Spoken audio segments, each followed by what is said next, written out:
Hello, my name is Priscilla Guzman, and today I will be talking about the character of the Kool Aid Man, and I will be talking about the character history and the analyzation that has been used in advertising.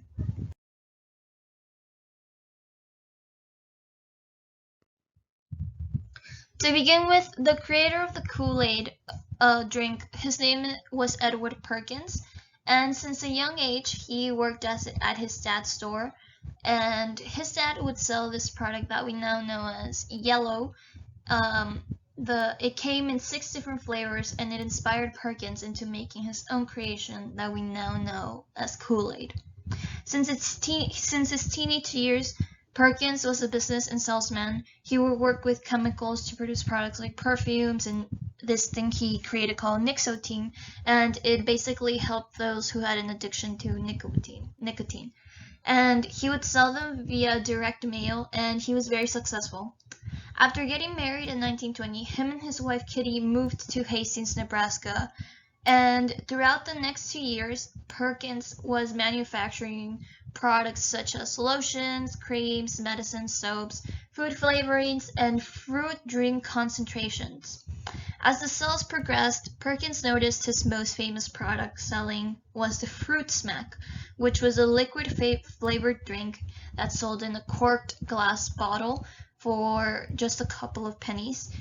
But because it was sold in a glass bottle, when it was shipped, a lot of problems occurred, like breakings of the bottle, leakage, etc. So that inspired him to create the little package, which was like a wax, and he started selling them and mailing them in that new package. And because of his admiration, and he got inspired by selling them in that package because of his admiration to the product of Yellow, and he knew that it was possible for him to turn his liquid product to a dried powdery drink. And by 1927, Perkins had figured out how to turn his liquid drink into a powder drink, and he made 6 flavors: raspberry, cherry, grape, lemon, orange, and root beer, and later he also created strawberry. In 1928, he trademarked the name Kool Aid, which is spelled as aid as in ADE, but was later trademarked in 1934 as Kool Aid, which is how we know it now as AID. And because apparently he did that, he had to switch the Kool Aid name, because apparently the government regulators complained that the word ADE, aid, was for fruit juice products like lemonade. And by 1928, Kool Aid hit the markets locally and then nationally, where Perkins would promoted by creating his own packaging and prints. The product ironically became a great hit during the Great Depression around 1933 because Perkins saw an opportunity to sell his product for only 5 cents. Originally, he would sell it at 10 cents, but he cut the price in half when he saw that a lot of people were, they were struggling to have money to keep buying his products. So that's how he survived the Great Depression, because his drink was selling a lot. And in February 16, 1953, Edwin Perkins announced that by May 15 of that same year, he was going to be selling. General Foods would be taking ownership of his company, and General Foods later turned into being Kraft Foods.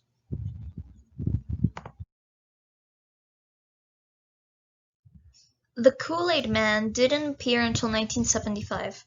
His character derived from the name of the Pitcher Man, a glass container filled with Kool Aid with eyes in a mouth. Rumor has it that Edwin Perkins drew the Pitcher Man as an inspiration from seeing his kid draw a smiley face on the condensation of a window.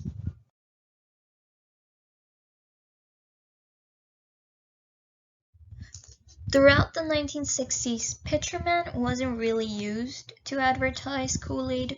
Instead, they would use Bugs Bunny to promote it, but the company realized that the use of Bugs Bunny wasn't helping since kids would see the ad and they would remember Bugs Bunny but not the product.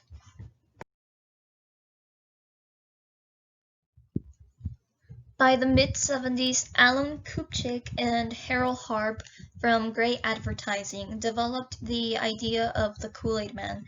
They added legs and arms to give the character a more appealing look and a personality. So the reason why we see, well, I think old commercials, I don't think the new ones do. The reason why the Kool Aid Man would break through the wall was because the idea wasn't really planned of him breaking through the wall, but they wanted the Kool Aid Man in the 70s, they wanted him to have a really big entrance. So someone jokingly said, a producer, it's rumored apparently, that a producer said, why don't we have him break through a brick wall? So they thought the idea was cool and they tried it with the costume and everything, and since from that time on, the idea of him breaking through the wall happened.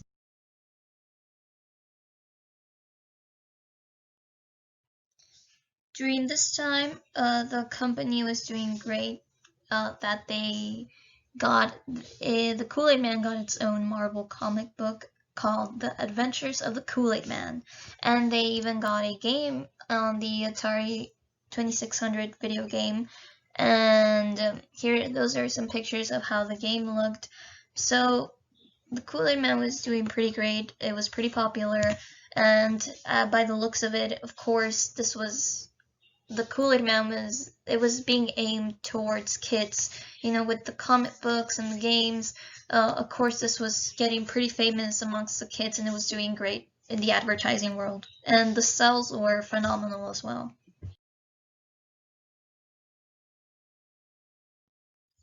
So now it's the late 80s and they wanted the Kool Aid Man to be more modern. That's when Robert Scholar comes into the picture and creates a whole new look and personality for the Kool Aid Man. They wanted him to have this cool vibe and to look fun and filled with energy so that kids would find the Kool Aid Man exciting. So he took inspiration from the Peter Gabriel video Sledgehammer and the TV show Pee Wee's Playhouse. I took a look at the videos and they're very eccentric, very lucid. In a way, they're very trippy, kind of weird looking. So this obviously fitted with the whole vibe that was going on in the late 80s, early 90s. That resonated a lot with the whole popular culture and the MTV culture. And they also added a cool t-shirt and some jeans to the Kool Aid Man because back then he did not have any clothes. And this the adding of the jeans and the shirts made him more relatable. The whole point was for him to be this fun character that was cool for kids and teens. They made ads of him surfing and playing instruments, and this made him a character kids and teens wanted to be around with. He looked cool and kids wanted to be as cool as him, and kids and teens love him, so of course this was a character that was loved by them, and this increased sales as well. So it's very obvious from the beginning that the Kool Aid Man and the Kool Aid drink have always been targeted towards kids, not just because of the fruity flavor, but the early advertising has always been targeted towards kids by having very fruity colors, very popping colors, and as well as how they even use Bugs Bunny. That's just a big indicator that this was a drink for kids specifically.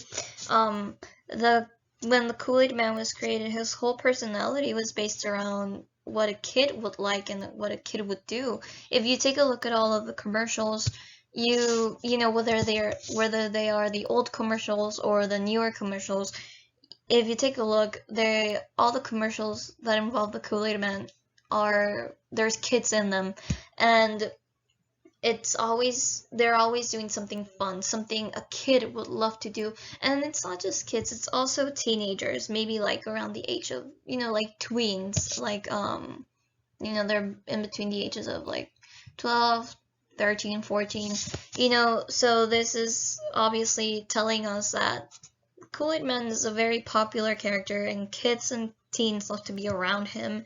And he's always doing something chaotic that's fun, like a pool party, surfing, playing video games, or just playing games outside, or playing a sport.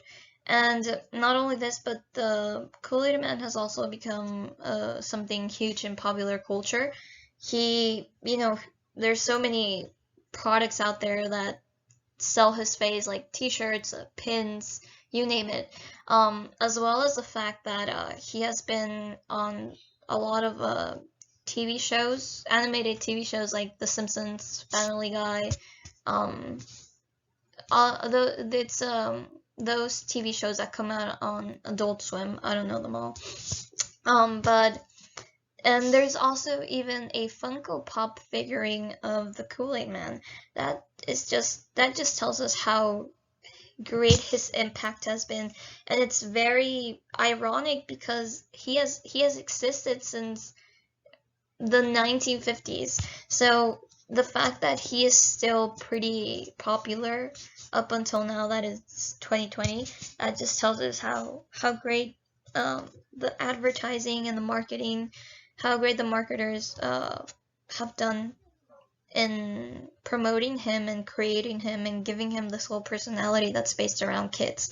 And it, they're pretty successful, so we can conclude that they made a pretty good job, and that what they were trying to aim for did work, because he's loved by kids. When I was a kid, I loved him. I found him very funny, and his personality is all about being fun and cool and popular and chaotic, but not too chaotic. He's someone that you would like to hang out with if you were a kid. He's someone you would like to go play with.